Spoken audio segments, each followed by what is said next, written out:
Hello దోస్తులు అందరికీ నమస్తే. నేను ఇప్పుడు ఎక్కడికి వెళ్తున్నా అంటే ఎడారిలో కైమాలేసిన దగ్గరికి వెళ్తున్నాను. మా మేడంకి ఎవరో ఫోన్ చేసిరట, మీరు వేసిన కైమాల దగ్గర ఇంకుడు గుంత ఓపెన్ ఉంది అది కొంచెం క్లోజ్ చేయమని చెప్పిరట. ఇక మేడం మాకు ఫోన్ చేసి అది కొంచెం క్లోజ్ చేసి రమ్మని చెప్పింది. ఆ ఇంకుడు గుంత మీద ప్లైవుడ్ వేయరు. ఆ ప్లైవుడ్ కావాలంటే అక్క వాళ్ళ జంగల్ని తీసుకెళ్లి ఆ ప్లైవుడ్ వేసి దాని మీద ఆ ప్లైవుడ్ కానరాకుంటే ఇసుక వేయరని చెప్పింది. ఇక వచ్చి ప్లైవుడ్ తీసుకొని దాంతో పాటు ఒక అర్బానా తీసుకున్నాము, ఎందుకంటే ఆ ప్లైవుడ్ కానరాకుంటే ఇసుక వేయడానికి. ఇవి తీసుకొని మా జంగల్కు బయలుదేరినాం మేము. ఇక విషయం ఏంటంటే మేము ఎడారులు వేసిన కైమాలు మొత్తం తీసేసినాం కదా మొన్న. మేము కైమాలు తీసిన ఏరియాలో ఏ కచరా గానీ ఏది కనిపించదు అన్నట్టు. మేము వేసిన కైమాల చుట్టూ 3 ఇంకుడు గుంతలు ఉండే, అందులో 2 క్లోజ్ అయి ఉన్నాయి, ఒక్కటే కొంచెం ఓపెన్ ఉంది. ఈ కైమాలు వేసిన ఏరియాలో చెత్త గానీ ఇలా ఇంకుడు గుంతలు ఓపెన్ గానీ కనిపిస్తే చూస్తే ఫైన్ వేస్తారు బల్దియా వాళ్ళు.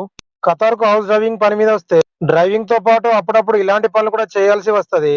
ఇక ఇక్కడ ఫ్లైవుడ్ తోటి పనులే అని చెప్పి ఫ్లైవుడ్ తీసుకొచ్చి మా మేడం వాళ్ళ అక్క వాళ్ళ జంగల పెట్టేసినాం. ఓకే దోస్తులు, ఖతార్ లోని ఇలాంటి మంచి మంచి వీడియోల కోసం మన ఛానల్ ని సబ్స్క్రైబ్